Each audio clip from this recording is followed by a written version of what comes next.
حاضرین و سامعین، اللہ رب العالمین جل شانہ کا احسان اور فضل ہے کہ جس نے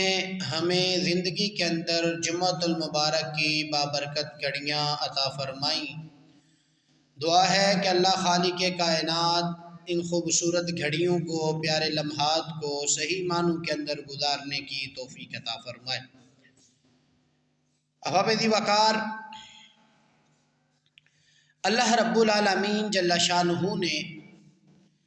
نبی کریم رؤوف الرحیم علیہ الصلاۃ والتسلیم کے صحابہ کے ایمان کی بات کرتے ہوئے فرمایا کہ جب کہا جاتا ہے کہ تم ایسے ایمان لاؤ جیسے کہ اصحاب محمد ایمان لائے، وَإِذَا قِيلَ لَهُمْ آمِنُوا كَمَا آمَنَ النَّاسُ،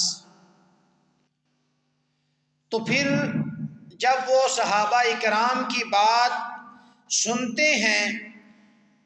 کہ صحابہ جیسا ایمان لاؤ، تو نعوذ باللہ منافقین جو ہیں وہ کہتے ہیں کہ ایسی ہم جو ہیں بے وقوفوں کی طرح نعوذ باللہ ایمان لائیں۔ تو اللہ رب العالمین نے ان کو اس بات پر تنبیہ کرتے ہوئے فرمایا کہ وہ بے وقوف نہیں، تم بے وقوف ہو، تمہیں پتہ ہی نہیں ہے۔ الا انہم ھم السفہاء ولکن لا یعلمون، فرمایا کہ صحابہ محمد کو بے وقوف کہنے والے خود بے وقوف ہیں، انہیں پتہ ہی نہیں اس بات کا۔ تو احباب ذی وقار، صحابہ اکرام علیہم الرضوان کا ایمان کیسا تھا اور آقا کریم علیہ الصلاۃ والسلام سے ان کی وفاداری کیسی تھی، حضرت عروہ بن مسعود رضی اللہ تعالیٰ عنہ، جنہوں نے ابھی اس وقت کلمہ نہیں پڑھا تھا، ابھی مسلمان نہیں ہوئے تھے، کہ ان کو کافروں کی طرف سے جاسوس بنا کر آقا کریم علیہ الصلاۃ والسلام کے لشکر کی جاسوسی کے لیے جب بھیجا گیا، تو عروہ بن مسعود وہاں گئے، وہاں کی باتیں نوٹ کی اور نوٹ کر کے جب واپس آئے، باہر آئے، کافروں سے ملے، تو آ کر کہا کہ اے میری قوم، تم محمد مصطفیٰ سے نہیں لڑ سکتے۔ تو انہوں نے پوچھا کہ کیا وجہ ہے، ان کی تعداد زیادہ ہے، افراد زیادہ ہیں، کیوں، کس وجہ سے تم کہہ رہے ہو کہ تم محمد مصطفیٰ سے، ان کے لشکر سے نہیں لڑ سکتے؟ تو اس نے کہا، عروہ بن مسعود نے کہا کہ وہ اپنے نبی کی عزت بہت زیادہ کرتے ہیں۔ انہوں نے کیا کہا کہ اگر وہ عزت بڑی کرتے ہیں، کیا وہ جب نبی پاک آتے ہیں تو اپنی پلکیں بچھا دیتے ہیں، وہ اپنی پلکیں بچھا دیتے ہیں؟ تو عروہ بن مسعود انہوں نے کہا کہ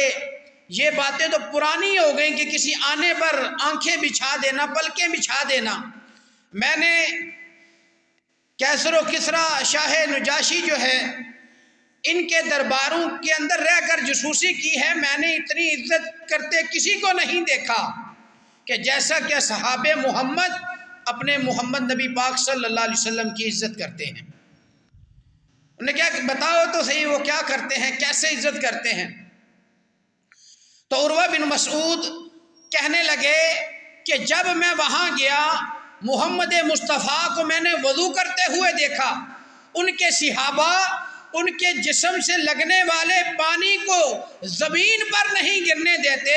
ان کے لعاب دہن کو، تھوک مبارک کو زمین پر نہیں گرنے دیتے۔ تو میں نے یہ نتیجہ نکالا کہ جو اپنے نبی کا تھوک گرنے نہیں دیتے، جو اپنے نبی کے جسم سے لگنے والا پانی نہیں گرنے دیتے، وہ صحابہ کیسے اپنے نبی کا خون زمین پر گرنے دیں گے؟ تو اس لیے اے میری قوم، تم نہیں لڑ سکتے ان کے ساتھ۔ تو صحابہ کا ایمان یہ ہے کہ صحابہ اکرام علیہم الرضوان